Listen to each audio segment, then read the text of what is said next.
Carolinian. So with that, I want to turn it over to another professional North Carolinian, Tom Earnhardt, who is going to introduce the surprise. President Ross, Director Scherer, ladies and gentlemen, I am Tom Earnhardt, a humble gardener of wildflowers and a watcher of birds. I am here to confess that I have been part of a conspiracy. Now, normally I conspire with the Peter Whites and Larry Earleys of the world to protect North Carolina's great biodiversity. But today, we are here to honor someone with a diverse bio. My co-conspirators and I thought that honoring David would be easy. We first went to Holden Thorpe and asked him to grant a simple wish on David's behalf. Name the old well after David Ferris. Holden thought for a moment and said, as much as I would like to, I haven't got the power. We were stunned. Undaunted, the co-conspirators went to Tom Ross, and I know you remember this, Tom, and we asked him for a far more simple wish, changing only two letters of the alphabet from an E to a D, so that the oldest symbol of UNC, the Davy poplar, would forever be known as the David poplar. President Ross looked very sad, wiped a tear from his eye, and said, I haven't got the power to grant your wish. We then threw caution to the wind and decided to shoot for the stars and petition the gods on North Carolina's Mount Olympus, Raleigh. We crafted a prayer and beseeched the gods to accord the highest of honors to Brother David. And bear with me while I read a few words from our prayer on his behalf. Every year, North Carolina recognizes writers and teachers with a variety of well-deserved rewards. One organization, however, is often responsible for making those writers and scholars look good: the University of North Carolina Press. The editors and professional staff of this extraordinary university press on South Boundary Street identify, edit, and publish the works of talented individuals from across North Carolina and the nation. We believe that no entity has done more to elicit and preserve the story of North Carolina, historical, literary, scientific, and cultural, than UNC Press. For 36 years, no one has exemplified the press more fully than its editor-in-chief, David Perry. David was a Morehead scholar and graduated from UNC Chapel Hill in 1974. He began his affiliation with UNC Press in 1976 and became editor-in-chief in 1995. Through David's knowledge of North Carolina, his tenacity, and his people skills, he has nurtured and cajoled a generation of writers from the mountains to the Outer Banks. We know firsthand his ability to work with writers over coffee, through writer's block, and many revisions, while also knowing when to crack the whip. Throughout his tenure, he has worked simultaneously with dozens of writers, some well-established and others writing their first books. The list of authors includes a who's who of North Carolina, and this is just a sampling. Bland Simpson, William Powell, Hugh Morton, David Stick, George Ann Eubanks, Rob Christensen, Dirk Frankenberg, Tim Tyson, Michael McPhee, Norton Hadler, Catherine Beischier, John Shelton Reed, Holden Thorpe, Bill Neal, and many, many others. David's work with UNC Press over 3 decades has literally captured in print for all to see the very best of North Carolina. We concluded our prayer to the gods on North Carolina's Mount Olympus by saying that, like Bill Clinton, David is also an artist with a saxophone. who loves jazz and has played in several ensembles across North Carolina. And finally, we save the best for last. David is one of the state's premier practitioners of the fine art of barbecuing and a master of grits cookery. In short, few people have had a more positive impact on the state of North Carolina and in the preservation of its heritage than David Perry. And so ended our prayer to the gods. Now, I'll bet you want to know if the gods listened to the prayer raised on David's behalf. And for the answer, it is my privilege to introduce my Davidson friend and president of UNC System, Tom Ross.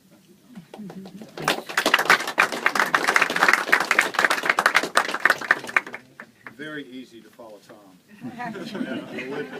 There were a couple of corrections, as normally is the case in an event like this. And the one where he said I didn't have the power, that was a shock to me. Go back and look at my agreement. You probably wrote it, isn't it?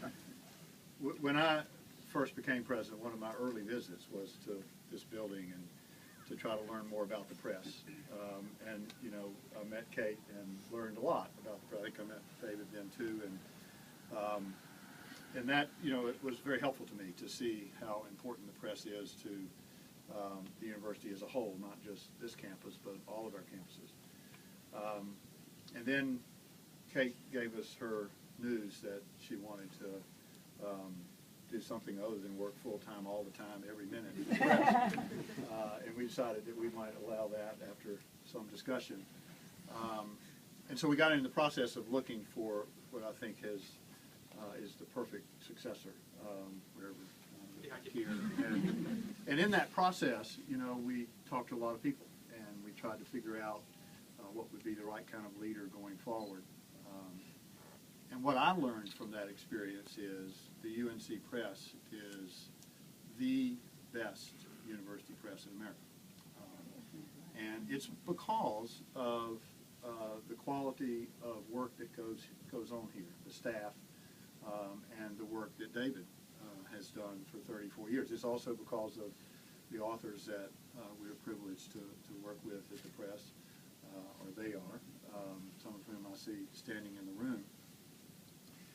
But it doesn't happen without someone who is ultimately responsible for the editing of the books and the working with the authors and producing really quality products. And that's been David, and we're incredibly grateful to him for his 34 years. I was trying to figure out what that meant in the publishing business, and since I know nothing about it, it took a little time, but David started as a typesetter, basically, and leaves in a world of digital publishing.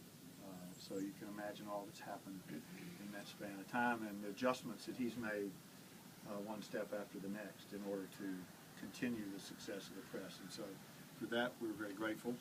And because of your service to the state of North Carolina and to the press, it is my very high honor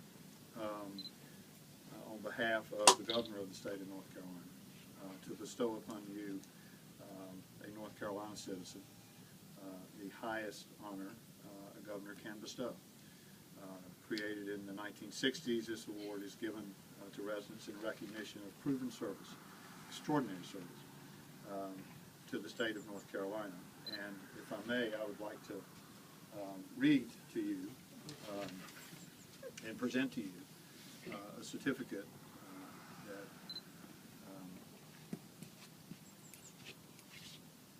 reads as follows. State of North Carolina.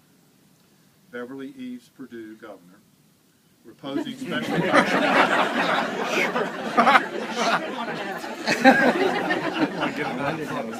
Leave it here for the capital. I'm not going to mention that.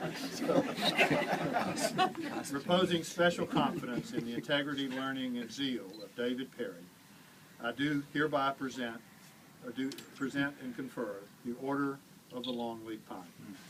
With the rank of Ambassador Extraordinaire, privileged to enjoy fully all rights granted to members of this exalted order, among which is the special privilege to propose the following North Carolina toast in select company anywhere in the free world. Now, as a previous recipient, I'm able to offer this toast today in honor of you in this select company in this place in the free world. Here's to the land of the longleaf pine, the summer land where the sun does shine, where the weak grow strong and the strong grow great. Here's to down home, the old North State. David, congratulations.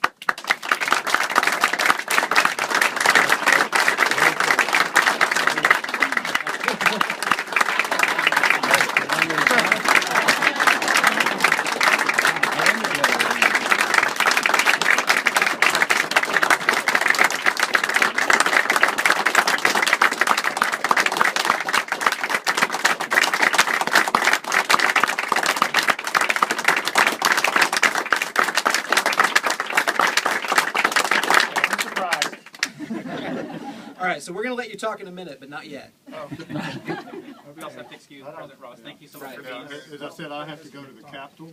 I'm not going to mention the thumbs up. Don't forget who the governor is. I don't think he could. Thank you, President Ross. Thank you.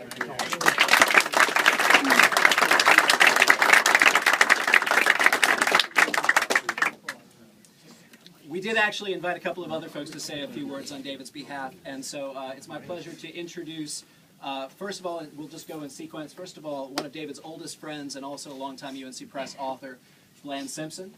And then reading a letter sent by our longtime series editor for our Civil War America series, Gary Gallagher. Gary's not able to be here today. He's in Virginia. Actually, I believe he's at a dissertation defense today. But Kate Torrey, the press's former director, has generously agreed to read a short word from Gary. So with that, I want to turn it over to Bland. Hey, Mark? Yes? Before Bland starts, can everybody here take 3 steps forward? There's a whole bunch of people in the last row. Thanks, Robbie.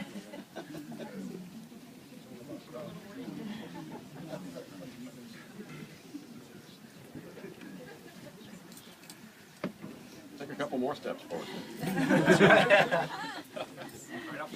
Somebody could sit on David's lap. Yeah. I can move back. Thank you, Mark. Director Sheriff. Ambassador Perry. David Perry and I met in the basement social room of either Parker or Teague Dormitory here at Carolina in the early fall of 1966. We were great friends at once, and that friendship has only deepened over the ensuing 47 years. We have floated the Alligator and Scuppernong rivers together, sung together in an annual holiday gathering whose members fervently believe Graham Parsons' Sin City is a Christmas carol, boiled so many pounds of shrimp and scorched so many pounds of pork together, and with his wife Heidi and my wife Ann, raised our families together and sent 2 of our daughters and 1 son off to join many of America's youth in rebuilding Brooklyn.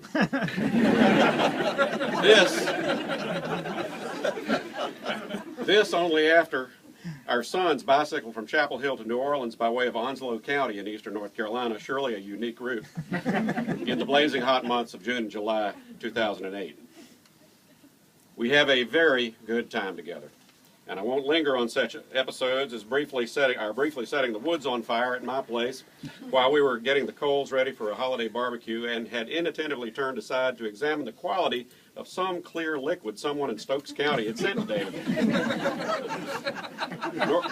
Nor will I dwell on our racing from Columbia and Terrell County one thunderstormy October Friday night to reach the Sunnyside Oyster Bar, an eastern gustatory epicenter in Williamston 60 miles west, before closing time. Or our sitting at the Steinway at Weymouth Center in Southern Pines in the otherwise empty ballroom where James Boyd and Thomas Wolfe had once roistered, and where late that night David and Michael McPhee and I were bellowing out one number after another from David's old Baptist hymnal, fervently singing, "There is a fountain filled with blood," as if there really were one on the grounds of Weymouth, and we were about to be pitched into it. Out of a conversation late one winter afternoon 30 years ago at Colonel Chutney's bistro, during which we lamented the dearth of new work exploring coastal plain and sound country Carolina, and yearned to do something about it, We have developed an editorial partnership that is now into its 8th book. David has included Ann and me in an ambitious, inquisitive, and bold group, and you heard Tom mention a number of them, and there are many more in this room. A group seeking to get at and write the heart and soul of our province in all sorts of ways, geographically, geologically, historically, architecturally, musically, hydrologically, socially. This most kind, courteous, and modest man is a keenly intelligent, inspired, and passionate artist, one of whose palettes is a collection of writers whom he has deployed, using the full faith and support of you all, and the very good name of this beloved institution, the University of North Carolina Press, deployed across the canvas of the Old North State with the deepest sense of purpose and preservation and creation. David is also a fine musician and a conductor, and this is all a grand song, and I'm deeply, deeply grateful that he has made Ann and me 2 of its singers, for what a fine chorus it is. David Perry has been following the highly productive, purposeful, collaborative lead of such great men as Bill Friday, Frank Haynes, John Sanders, Rule Tyson, and Matt Hodgson. Ann and I are honored to be with him on this day, at this moment, this rite of passage, to salute and celebrate him with all our hearts, and to bear witness to the great honor that the President of the University and the Governor and the State of North Carolina have bestowed upon him. I say to you all something he already knows. For lo, these nearly 50 years, David Perry has not been like a brother to me. He has been my brother. God bless you, David.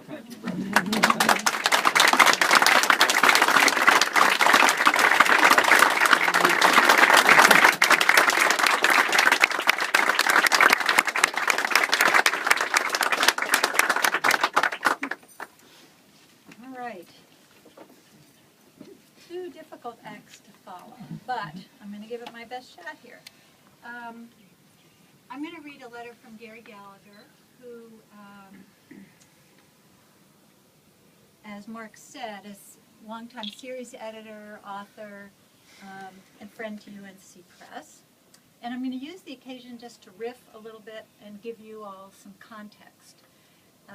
I've worked with David for 23 years, not quite as long as Heidi and Marjorie, and maybe 1 or 2 others in the room, but 23 years, a long time. And David, I do have a clean copy of this letter for you for later. Here's my version. Okay.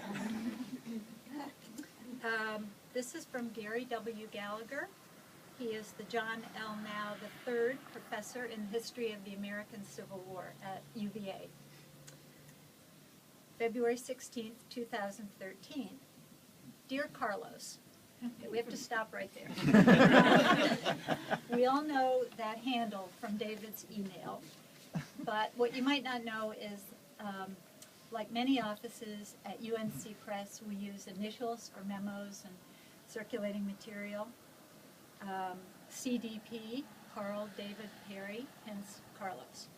Dear Carlos, your impending retirement has put me in a retrospective mood regarding the Civil War list at UNC Press. I shuffled through a large file of materials yesterday and today, and many items triggered pleasant thoughts. I found a letter from Matt Hodgson, dated January 4th, 1986, when I was still an archivist at the LBJ Library, expressing his desire to discuss my, quote, becoming more formally associated with the press as one of its advisors, close quote.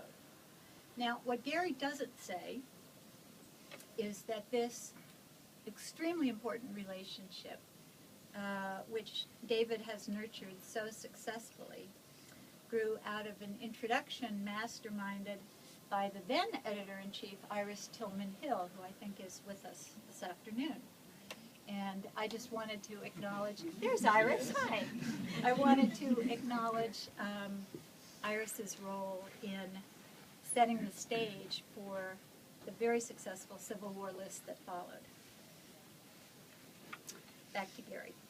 I worked with Matt for 8 years on what became officially, in 1993, Civil War America.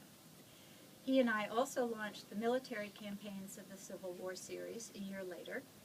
Kate and I worked on Civil War titles after Matt left. By 1996, the number had reached 27. You had taken over, David, you had taken over Civil War studies for the press by 1997. My first note from you, not directed to Professor Gallagher, is dated November 20th, 1996, and passed along news that the Littlefield project would be funded. Quote, "Congratulations, Gary. Looks like it is going to happen." Close quote. And now I just have to stop for a moment and tell you briefly something about the Littlefield series, because this commissioned series of 16 books, David and Gary signed up in 1996, 97, and 98, were timed around the publication, their publication was timed around the 150th anniversary of the Civil War. So this is the long game. The series came about really through the good auspices of the Littlefield Fund at the University of Texas. And Gary was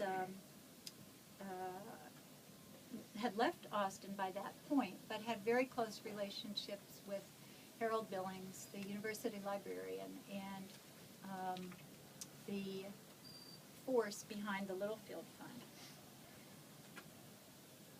Harold knew, respected, and trusted Gary, and when Gary introduced the idea of doing this series with UNC Press and David Perry, Mr. Billings said absolutely. Gary and David did some really creative editorial work for that series, commissioning these books, seeking out authors, sometimes suggesting to those authors a topic for the series, sometimes letting the author, giving the author free rein. And I would just say this is one of David's great strengths as an editor, which is figuring out how to play to an author's best at every stage. So you all know about the Littlefield books that have been published. Jim McPherson on the Naval War last fall, and Carol and Janney this spring coming. We'll have Thavoya Glimpf on Women in the War, Joe Reedy on Emancipation, and Michael Parrish on the Civil War in a comparative worldwide context. And Michael Parrish is also the co-editor of that series. Okay, back to Gary. David wrote, "Congratulations, Gary. Looks like it is going to happen. I could not have imagined then that you and I, over the next 16 years, would watch Civil War America grow to 103 titles, military campaigns to 19 titles, and the Littlefield series to 8. 8 more to come. That's an average of about 6 books a year for 16 years. Pretty remarkable record." Gary goes on to say, "Much of that 16-year period seems almost a blur, an endless succession of proposals and reports, of meetings with prospective authors at SHA meetings and elsewhere, of laboring to maintain the original intent of keeping the series open to all kinds of scholarship as long as it was sound." And I would just pause here to say this is one of David's hallmarks as an editor, which is enormous intellectual generosity and openness. All of our work was carried out with a growing sense that we'd found a very satisfying groove. It took us almost no time to develop a shorthand with one another, an ability to get to the heart of questions, to reach decisions expeditiously, and to handle possible problems with very short phone calls or a couple of emails. In a world where endless meetings and postponing action are all too common, I always valued our ability to do things. I valued as well the fact that we almost never really disagreed about any manuscript. On this question of disagreements, I want to just add a quick story. I have often teased David as being a believer in world peace. When Rich Hendel, who is also in the room, when Rich Hendel decamped to Yale University Press for a couple of years, Matt hired someone I will not name to head the design and production department. It was not a happy time, in large part because this fellow was infuriatingly cavalier about schedules, about authors, about getting the right book, a right jacket on a book. And here's what you need to know. It wasn't me, a department head and brand new member of the staff without any personal relationships at stake, who finally confronted this guy. It was David, true believer in world peace, who chewed him out. Not about the impact on David's books. The basis of his criticism was the unacceptable failure to care about the reputation of UNC Press. And to this day, I promise you, there is no more forceful advocate if he believes the integrity of the press is at stake. Gary goes on to say, we lost a few manuscripts that both of us wanted, but far more ended up with the Chapel Hill imprint. And David's influence on the UNC Press list should be recognized not only for the books published in those years when he was editor-in-chief, but you'll be watching those for a long time to come. Gary says, and this is something I absolutely agree with, I never could understand why you like fly fishing. But you brought several other splendid things into play. And as we know, that list includes all things Brazilian, the saxophone, hiking, bicycling, exploring every corner of the state, as Bland has said. Its waters, its mountain, its people, and their history. Gary says, eating well on the road heads the list. And this may actually refer to something Mark mentioned. Though sometimes, David, your engagement with slabs of meat can be intimidating. The chance to deploy a few Spanish words now and then also appeals to me. To respond to one of your emails with a simple, que bueno, Carlos, or more vigorously, muy damn bueno. You understand my love of the landscape of northern New Mexico, of the Sangre de Cristos, which are very important to me, and that the West shapes those who grew up there as much as the South or New England or the Midwest can shape their residents. You understand that real mountains, as opposed to those pleasant hills found east of the Mississippi and sometimes called mountains, real mountains don't have trees growing on top. And Gary ends with this paragraph. Matt is gone, Kate is gone, and now you are going. It seems odd and not quite right that I will be the last one standing of those who revived Civil War publishing at UNC Press.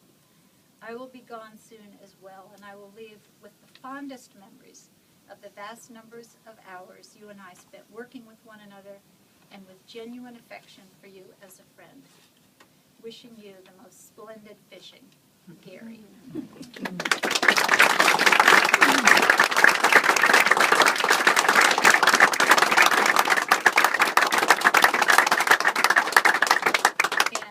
Just will say, David, that your colleagues, past and present, wish you a very full and happy retirement.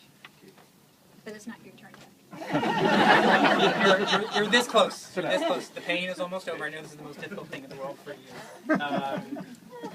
I'm just going to add a comment that I made when Gina was putting together the press release announcing your retirement, that as great as an ambassador, since that's your title today apparently, as great as an ambassador you've been to the press, towards its authors, and towards the state of North Carolina and the academic community, you've been an even better colleague to us. And I've had the privilege of working with you twice at two very different stages of my career, and both times you were wise and blunt, but also extremely generous. And I know I speak for everybody who works at the press here and all your authors to say that we are grateful not only for your stewardship of the legacy of the press and the theme today, but also for the mentoring that you've offered to each of us. And we thank you very much for it. Last thing, we do have two more gifts to offer you. The first is a gift certificate from Travel Smith. Their tagline is inspiring people to go places they've never been, which I think is welcome advice for someone who's been in the same place for 34 years. And we also have 3 prints that I think are maybe in a bag hidden back there. These are mounted prints that Elaine, thank you Elaine, picked up at was it Southern Foodways? Is that right? A Southern Foodways conference from an artist named Amos Paul Kennedy, an Alabama-based letterpress printer whose work ranges from political to religious to culture and to food. All right. Sorry. Put these up where people.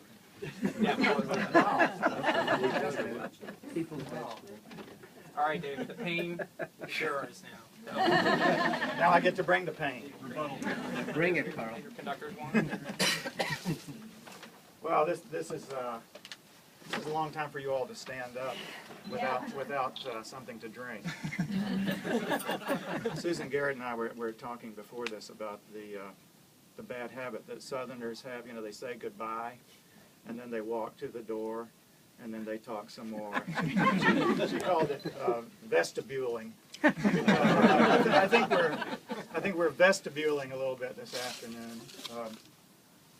Another person who happens to be retired. This is a big day for retirements, by the way. I don't know if you know. The director of the University of Pittsburgh Press is retiring today. She said her grandmother always said, "Here's your hat. What's your hurry?" So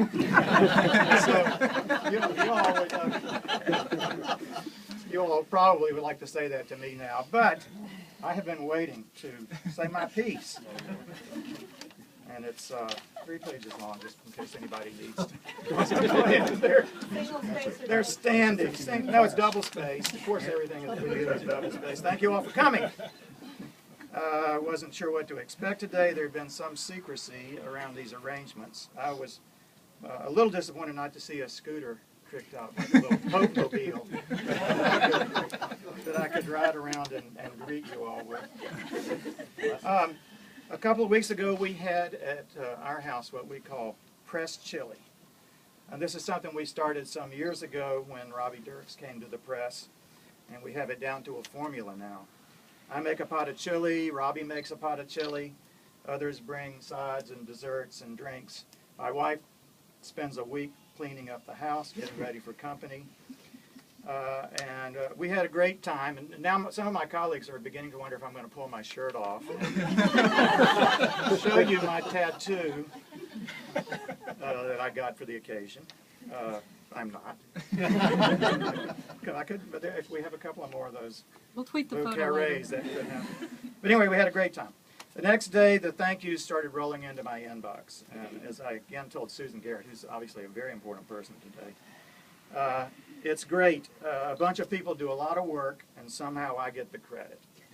As I told her, this has worked for me for a long time. Everything starts with our authors, of course, and how fortunate I've been to work with great authors and to be able to count many of them, many of you, now among my friends. It's a great deal. I buy you lunch. You give me 3 or 4 years of your creative life. A couple of years ago, Dan Patterson, thank you for coming today, Dan, brought us his study of the Scotch-Irish in North Carolina as interpreted through their gravestones. And that was in many ways a life's work, a work 30 years in the researching and writing. And then he thanked me. It should be obvious who should be thanking whom in that interaction. Thank you, Dan. To our board members, I've tried to tell you several times how important you are to the press and how present you are for us, especially for me and my fellow editors in our day-to-day work. We give them every 2 months a binder of between 300 and 400 pages long of readers' reports and book descriptions and so forth.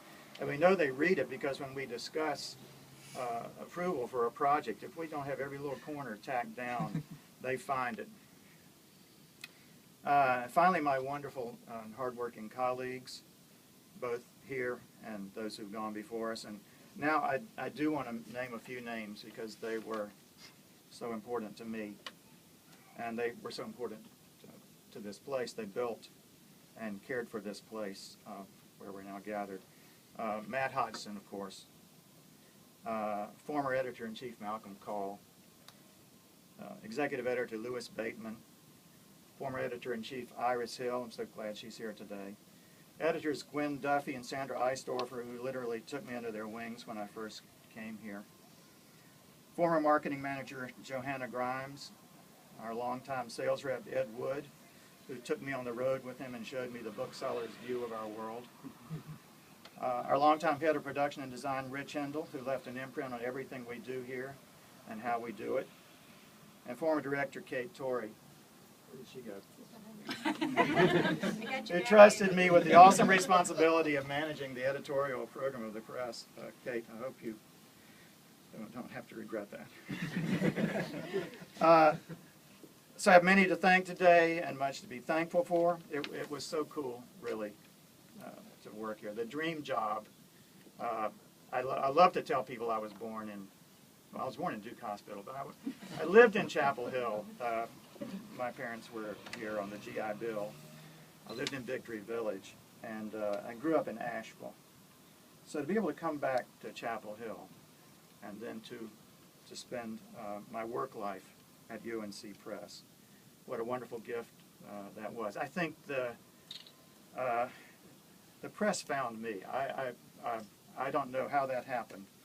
I'm so glad that it did. The secret, there's a lot of talk about me today. The secret of my success, really any success I had, is that I was pitching for UNC Press. It's flattering to think that people came here because they wanted to work with me. In fact, what they wanted was a UNC Press book with everything that meant, and I was the vehicle. Obviously, what we do here, what happens in our future, and that sense that a UNC Press book still means something, all of that matters a great deal to me. So deciding when to retire, that it is okay to retire from all of that, was not an easy thing. There came a moment when I knew it was okay to retire, and that moment came as I watched a new and younger group take the reins at UNC Press. And looking at John and the creative spirit he's brought to the press in the short time he's been here, Mark Simpson Voss, God bless you, took the load off my shoulders these last 2 years and led me glide into retirement. The great leadership group we have and the talented and dedicated staff, top to bottom, I'm very pleased with where we have UNC Press now, and I'm confident you have a very bright future, whatever the challenges. So that's enough. I'm feeling a little dry in the mouth. I know there's a nice cask of. Does anybody know how to pronounce the vocare? Vocare out there, and I invite you all to join me for one.